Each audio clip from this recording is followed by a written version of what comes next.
پاکستان تحریک انصاف نے اور خاص کر اس کے تاحیات چیئرمین عمران خان صاحب نے ہمیشہ قانون کی بالادستی کا خیال رکھا ہے۔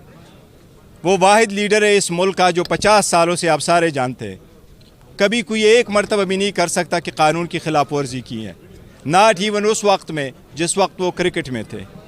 پالیٹکس میں وہ ہمیشہ فیئرنس پہ بلیو کرتے ہیں، لوگوں کو امپائروں کو ساتھ ملا کے کھیلنے پہ بلیو نہیں کرتے۔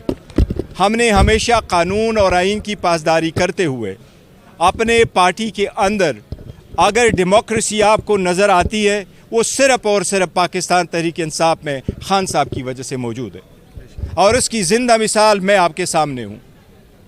باقی پارٹیز اپنے بیٹے کو بیٹی کے علاوہ کسی اور کو جانتے تک نہیں ہیں، الاؤ ہی نہیں کرتے، ان کی ڈیسیجن ڈرائنگ روموں میں ہوا کرتے ہیں۔ خان صاحب نے ایک ورکر کو منتخب کر کے مثال قائم کی ہے کہ اسی کو کہتے ہیں جمہوریت۔ اسی جمہوریت کے تناظر میں الیکشن کمیشن نے 13 سپٹمبر کو ایک آرڈر ریزرو کیا تھا اور 23 نومبر کو اناؤنس کر دیا اتنے ڈیلے کے بعد، اور ہمیں 20 دن کا ٹائم دیا کہ اپنے انٹرا پارٹیز الیکشن کراؤ۔ قانون اور آئین کے مطابق، ہمارے پارٹی کے کنسٹیٹیوشن کے مطابق اور اس میں جو رولز بنے تھے اس کے مطابق ہم نے free and fair and transparent election کروائے۔ پشاور میں پریس کانفرنس ہوئی، ڈیٹ ہم نے اناؤنس کی، 2 تاریخ کو الیکشن ہوں گے۔ 28 تاریخ کو ہم نے الیکشن کمشنر کو اپوائنٹ کیا، 29 تاریخ کو شیڈول اناؤنس کیا، سارے پینل ہمارے پاس 1 تاریخ کو آ گئے۔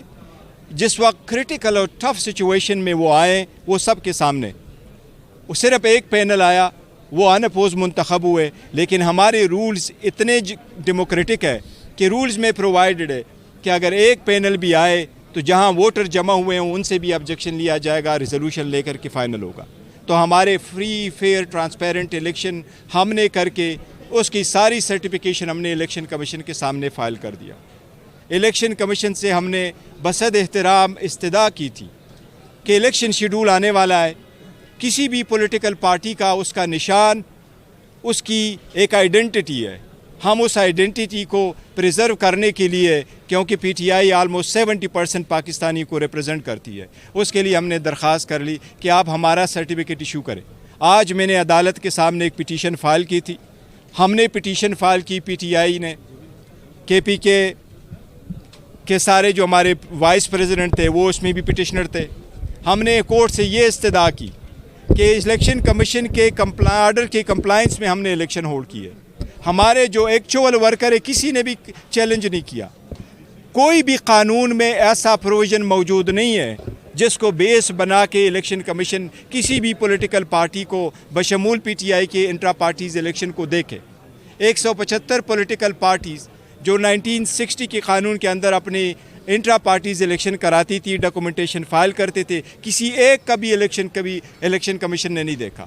اس لیے آج عدالت سے ہم نے استدعا کی کہ کل 10 بجے کے لیے ٹائم رکھا ہے، ہمیں خدشہ ہے کہ کوئی ایڈورس آرڈر الیکشن کمیشن پاس کر دے گا، کیونکہ فارن فنڈنگ کیس میں بھی ایڈورس آرڈر پاس ہوا، کنٹیمپٹ کے کیس میں بھی ایڈورس آرڈر پاس ہوا، جیل ٹرائل کا بھی آرڈر کیا گیا، ریفرنس بھی انٹرٹین کیا گیا، ایون تو شخانہ کمپلینٹ بھی فریولیسلی اور وداؤٹ جیورسڈکشن فائل کیا گیا، اور ہمارے الیکشن جو ہوئے تھے اس کو بھی ڈکلیئر کیا گیا۔ So we could not take further risk.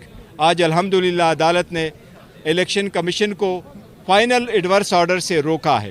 ہم چاہتے ہیں کہ پروسیڈنگ ہو، ہمارے اگر وہ نوٹیفیکیشن ایشو کر دے تو بہت اچھا، وہ ہم نے سارے قانون کے مطابق ڈاکومنٹس فائل کیے، پر ہمیں خدشہ تھا کہ اگر الیکشن کمیشن ایڈورس آرڈر پاس کرے تو ہمارے بیٹ پہ ہمیں بہت خطرہ پڑے گا، جو ہم افورڈ نہیں کر سکتے، کیونکہ بیٹ اور پی ٹی آئی پاکستان کے 70% عوام کی نمائندگی کی نشانی ہے۔ انشاءاللہ تعالی ہماری عدالتوں سے یہی توقع رہی ہے، اور عدالت نے آج الیکشن کمیشن کو ریسٹرین کیا ہوا ہے۔ پی ٹی آئی کبھی الیکشن سے بائیکاٹ نہیں کرے گی، ہمیں امید ہے انشاءاللہ تعالی بلا نہیں لیا جائے گا۔ آج عدالت نے بھی 19 کی ڈیٹ ہمیں دی ہے، نیکسٹ ڈیٹ 19 کی ہے ہمارے پاس اس کیس میں، اور عدالت نے ان کو نوٹس ایشو کیا الیکشن کمیشن کا۔